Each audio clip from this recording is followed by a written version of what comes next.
I first met Canavan over 20 years ago, shortly after he had emigrated from London. He was an antiquarian and a lover of old books, and so he quite naturally set up shop as a second-hand book dealer after he settled in New Haven. Since his small capital didn't permit him to rent premises in the centre of the city, he engaged combined business and living quarters in an isolated old house near the outskirts of town. The section was sparsely settled, but since a good percentage of Canavan's business was transacted by mail, it didn't particularly matter. Quite often, after a morning spent at my typewriter, I walked out to Canavan's shop and spent most of the afternoon browsing among his old books. I found it a great pleasure, especially because Canavan never resorted to high-pressure methods to make a sale. He was aware of my precarious financial situation. He never frowned if I walked away empty-handed. In fact, he seemed to welcome me for my company alone. Only a few book buyers called at his place with regularity, and I think he was often lonely. Sometimes, when business was slow, he would brew a pot of English tea and the two of us would sit for hours, drinking tea and talking about books. Canavan even looked like an antiquarian book dealer, or the popular caricature of one. He was small of frame, somewhat stoop-shouldered, and his blue eyes peered out from behind archaic spectacles with steel rims and square-cut lenses. Although I doubt if his yearly income ever matched that of a good paper-hanger, he managed to get by, and he was content. Content, that is, until he began noticing his backyard. Behind the ramshackle old house in which he lived and ran his shop stretched a long, desolate yard overgrown with brambles and high, brindle-coloured grass. Several decayed apple trees, jagged and black with rot, added to the scene's dismal aspect. The broken wooden fences on both sides of the yard were all but swallowed up by the tangle of coarse grass. They appeared to be literally sinking into the ground. Altogether the yard presented an unusually depressing picture, and I often wondered why Canavan didn't clean it up. But it was none of my business. I never mentioned it. One afternoon, when I visited the shop, Canavan was not in the front display room, and I therefore walked down a narrow corridor to a rear storeroom where he sometimes worked, packing and unpacking book shipments. When I entered the storeroom, Canavan was standing at the window, looking out at the backyard. I started to speak, and then for some reason didn't. I think what stopped me was the look on Canavan's face. He was gazing out at the yard with a peculiar, intense expression, as if he were completely absorbed by something he saw there. Varying, conflicting emotions showed on his strained features. He seemed both fascinated and fearful, attracted and repelled. When he finally noticed me, he almost jumped. He stared at me for a moment as if I were a total stranger. Then his old easy smile came back and his blue eyes twinkled behind the square spectacles. He shook his head. "That backyard of mine sure looks funny sometimes. You look at it long enough, you think it runs for miles." That was all he said at the time, and I soon forgot about it. But had I only known, that was just the beginning of the horrible business. After that, whenever I visited the shop, I found Canavan in the rear storeroom. Once in a while he was actually working, but most of the time he was simply standing at the window, looking out at that dreary yard of his. Sometimes he would stand there for minutes completely oblivious to my presence. Whatever he saw appeared to rivet his entire attention. His countenance at those times showed an expression of fright, mingled with a queer kind of pleasurable expectancy. Usually it was necessary for me to cough loudly or shuffle my feet before he turned from the window. Afterward, when he talked about books, he would seem to be his old self again, but I began to experience the disconcerting feeling that he was merely acting, that while he chatted about incunabula, his thoughts were actually still dwelling on that infernal backyard. Several times I thought of questioning him about the yard, but whenever words were on the tip of my tongue I was stopped by a sense of embarrassment. How can one admonish a man for looking out of a window at his own backyard? What does one say, and how does one say it? I kept silent.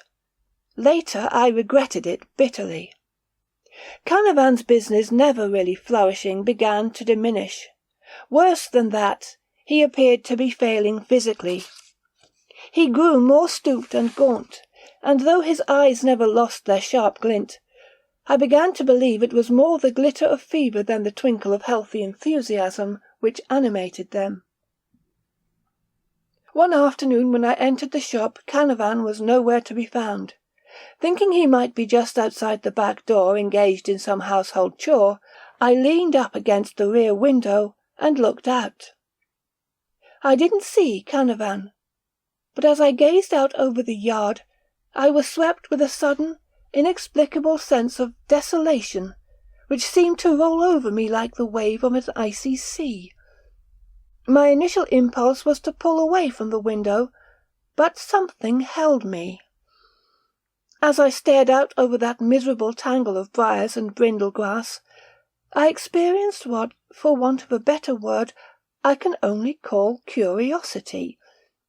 Perhaps some cool, analytical, dispassionate part of my brain simply wanted to discover what had caused my sudden sense of acute depression. Or possibly some feature of that wretched vista attracted me on a subconscious level, which I had never permitted to crowd up into my sane and waking hours. In any case, I remained at the window. The long, dry, brown grass wavered slightly in the wind. The rotted black trees reared motionless. Not a single bird, not even a butterfly, hovered over that bleak expanse. There was nothing to be seen except the stalks of long brindle grass, the decayed trees and scattered clumps of low-growing briery bushes. Yet there was something about that particular isolated slice of landscape which I found intriguing. I think I had the feeling that it presented some kind of puzzle, and that if I gazed at it long enough, the puzzle would resolve itself. After I had stood looking out at it for a few minutes, I experienced the odd sensation that its perspectives were subtly altering. Neither the grass nor the trees changed, and yet the yard itself seemed to expand its dimensions. At first I merely reflected that the yard was actually much longer than I had previously believed. Then I had an idea that in reality it stretched for several acres. Finally I became convinced that it continued for an interminable distance, and that if I entered it, I might walk for miles and miles before I came to the end. I was seized by a sudden, almost overpowering desire to rush out the back door, plunge into that sea of wavering brindle grass, and stride straight ahead until I had discovered for myself just how far it did extend.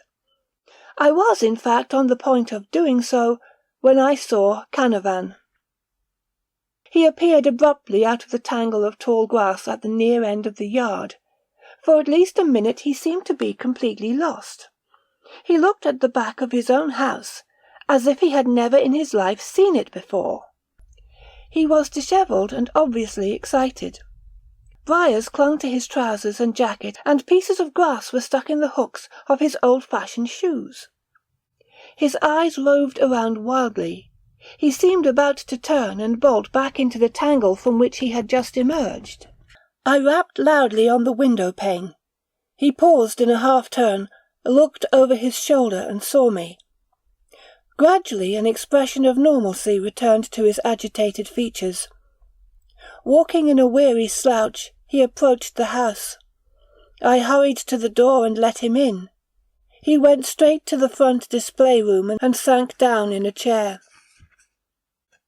He looked up when I followed him into the room. "Frank," he said in a half-whisper, "would you make some tea?" I brewed tea and he drank it, scalding hot without saying a word. He looked utterly exhausted, I knew he was too tired to tell me what had happened. "You had better stay indoors for a few days," I said as I left. He nodded weakly without looking up, and bade me good day. When I returned to the shop the next afternoon, he appeared rested and refreshed, but nevertheless moody and depressed. He made no mention of the previous day's episode. For a week or so it seemed as if he might forget about the yard. But one day when I went into the shop, he was standing at the rear window, and I could see that he tore himself away only with the greatest reluctance. After that, the pattern began repeating itself with regularity, and I knew that that weird tangle of brindle grass behind his house was becoming an obsession. Because I feared for his business as well as for his fragile health, I finally remonstrated with him. I pointed out that he was losing customers. He had not issued a book catalogue in months. I told him that the time spent in gazing at that witch's half-acre he called his backyard would be better spent in listing his books and filling his orders. I assured him that an obsession such as his was sure to undermine his health. And finally I pointed out the absurd and ridiculous aspects of the affair. If people knew he spent hours in staring out of his window at nothing more than a miniature jungle of grass and briars, they might think he was actually mad. I ended by boldly asking him exactly what he had experienced that afternoon when I had seen him come out of the grass with a lost, bewildered expression on his face. He removed his square spectacles with a sigh. "Frank," he said, "I know you mean well, but there's something about that backyard, some secret that I've got to find out. I don't know what it is exactly. Something about distance and dimensions and perspectives, I think. But whatever it is, I've come to consider it, well, a challenge. I've got to get to the root of it. If you think I'm crazy, I'm sorry, but I'll have no rest until I solve the riddle of that piece of ground." He replaced his spectacles with a frown. "That afternoon," he went on, "when you were standing at the window, I had a strange and frightening experience out there.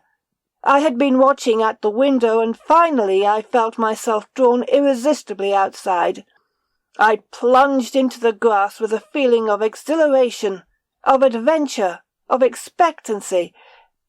As I advanced into the yard, my sense of elation quickly changed to a mood of black depression. I turned around, intending to come right out, but I couldn't. You won't believe this, I know, but I was lost. I simply lost all sense of direction and couldn't decide which way to turn. The grass is taller than it looks. When you get into it, you can't see anything beyond it. I know this sounds incredible, but I wandered out there for an hour. The yard seemed fantastically large once I got into that tangle of grass. It almost seemed to alter its dimensions as I moved, so that a large expanse of it lay always in front of me. I must have walked in circles. I swear I trudged miles." He shook his head. "You don't have to believe me. I don't expect you to. But that's what happened. When I finally found my way out, it was by the sheerest accident. And the strangest part of it is that once I got out, I felt suddenly terrified without the tall grass all around me, and I wanted to rush back in again. This in spite of the ghastly sense of desolation which the place aroused in me. But I've got to go back. I've got to figure the thing out. There's something out there that defies the laws of earthly nature as we know them. I mean to find out what it is. I think I have a plan, and I mean to put it into practice." His words stirred me strangely, and when I uneasily recalled my own experience at the window that afternoon, I found it difficult to dismiss his story as sheer nonsense. I did, half-heartedly, try to dissuade him from entering the yard again, but I knew even as I spoke that I was wasting my breath. I left the shop that afternoon with a feeling of oppression and foreboding, which nothing could remove. When I called several days later, my worst fears were realized. Canavan was missing. The front door of the shop was unlatched, as usual, but Canavan was not in the house. I looked in every room. Finally, with a feeling of infinite dread, I opened the back door and looked out toward the yard. The long stalks of brown grass slid against each other in the slight breeze, with dry, sibilant whispers. The dead trees reared black and motionless. Although it was late summer, I could hear neither the chirp of a bird nor the chirr of a single insect. The yard itself seemed to be listening. Feeling something against my foot, I glanced down and saw a thick twine stretching from inside the door, across the scant cleared space immediately adjacent to the house, and thence into the wavering wall of grass. Instantly I recalled Canavan's mention of a plan. His plan, I realized immediately, was to enter the yard trailing a stout cord behind him. No matter how he twisted and turned, he must have reasoned, he could always find his way out by following back along the cord. It seemed like a workable scheme, and I felt relieved. Probably Canavan was still in the yard.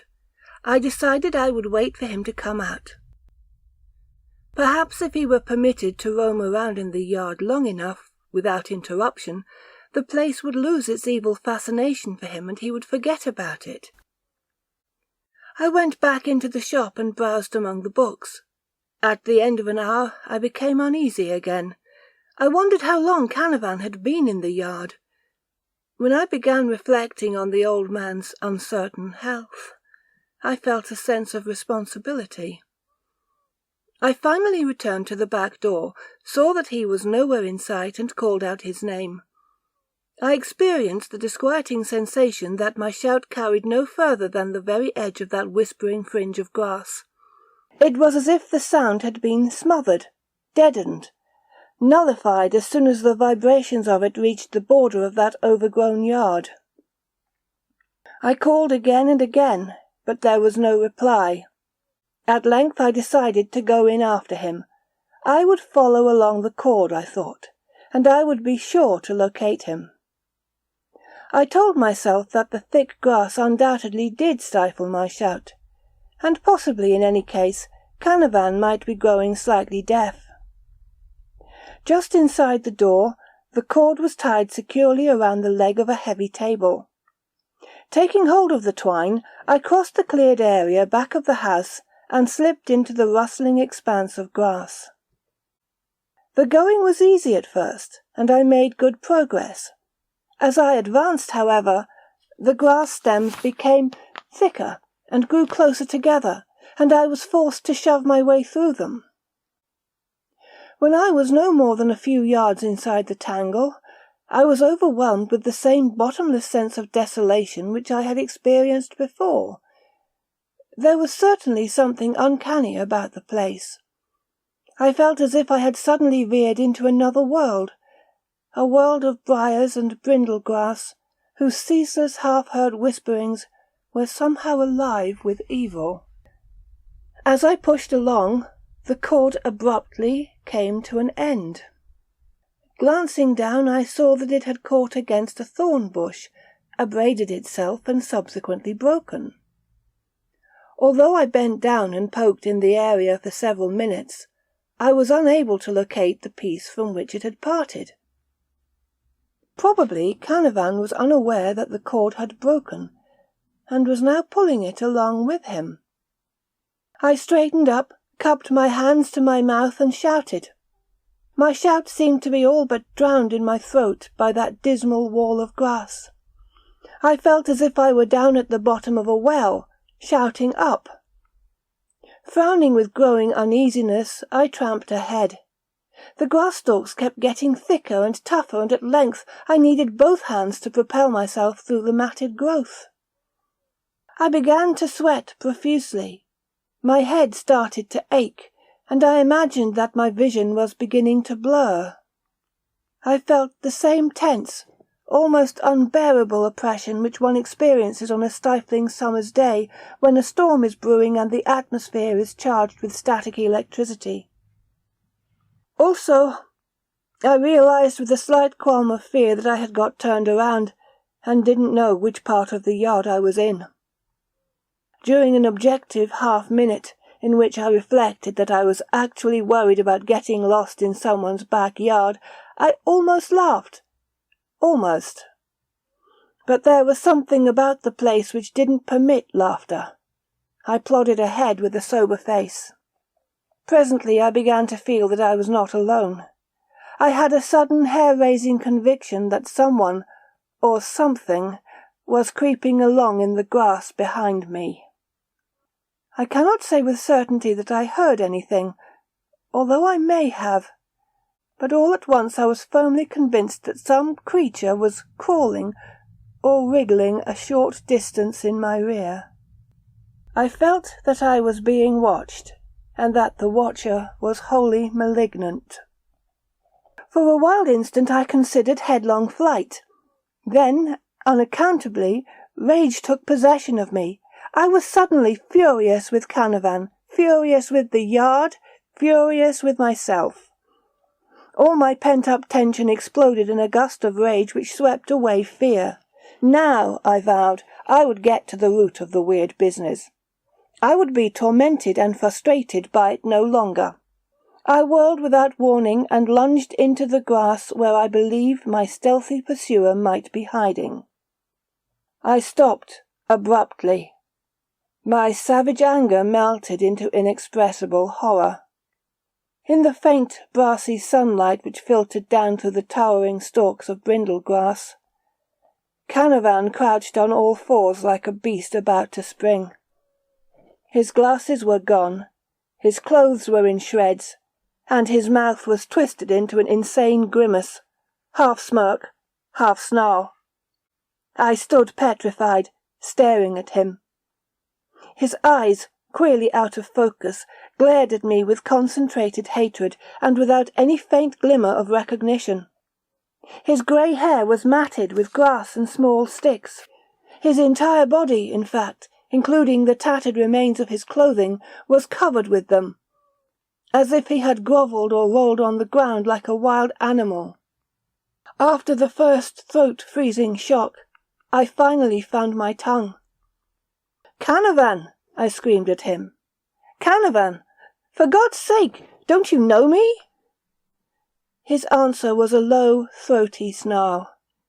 His lips twisted back from his yellowish teeth, and his crouching body tensed for a spring.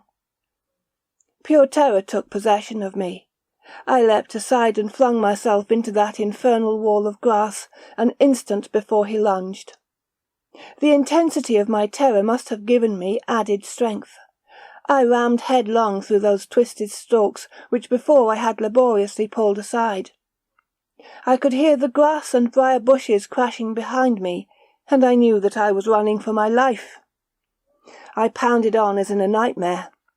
Grass stalks snapped against my face like whips, and thorns gashed me like razors, but I felt nothing. All my physical and mental resources were concentrated in one frenzied resolve. I must get out of that devil's field of grass, and away from the monstrous thing which followed swiftly in my wake. My breath began coming in great, shuddering sobs. My legs felt weak, and I seemed to be looking through spinning saucers of light. But I ran on. The thing behind me was gaining. I could hear it growling, and I could feel it lunge against the earth only inches back of my flying feet. And all the time I had the maddening conviction that I was actually running in circles. At last, when I felt that I must surely collapse in another second, I plunged through a final brindle thicket into the open sunlight. Ahead of me lay the cleared area at the rear of Canavan's shop. Just beyond was the house itself. Gasping and fighting for breath, I dragged myself toward the door. For no reason that I could explain, then or afterwards, I felt absolutely certain that the horror at my heels would not venture into the open area. I didn't even turn around to make sure. Inside the house I fell weakly into a chair. My strained breathing slowly returned to normal, but my mind remained caught up in a whirlwind of sheer horror and hideous conjecture. Canavan, I realized, had gone completely mad. Some ghastly shock had turned him into a ravening, bestial lunatic, thirsting for the savage destruction of any living thing that crossed his path. Remembering the oddly focused eyes which had glared at me with a blaze of animal ferocity, I knew that his mind had not been merely unhinged, it had been totally destroyed. Death could be the only possible release. But Canavan was still at least the shell of a human being, and he had been my friend. I could not take the law into my own hands. With many misgivings I called the police and an ambulance.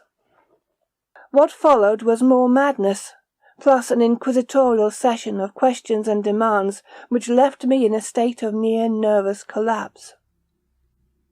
A half-dozen burly policemen spent the better part of an hour tramping through that wavering brindle grass without locating any trace of Canavan. They came out cursing, rubbing their eyes and shaking their heads. They were flushed, furious, and ill at ease. They announced that they had seen nothing, and heard nothing, except some sneaking dog, which stayed always out of sight and growled at them at intervals. When they mentioned the growling dog, I opened my mouth to speak, but thought better of it and said nothing. They were already regarding me with open suspicion, as if they believed my own mind might be breaking. I repeated my story at least 20 times, and still they were not satisfied. They ransacked the entire house. They inspected Canavan's files. They even removed some loose boards in one of the rooms and searched underneath. At length they grudgingly concluded that Canavan had suffered total loss of memory after experiencing some kind of shock, and that he had wandered off the premises in a state of amnesia shortly after I had encountered him in the yard. My own description of his appearance and actions they discounted as lurid exaggeration. After warning me that I would probably be questioned further, and that my own premises might be inspected, they reluctantly permitted me to leave. Their subsequent searches and investigations revealed nothing new, and Canavan was put down as a missing person, probably afflicted with acute amnesia. But I was not satisfied, and I could not rest.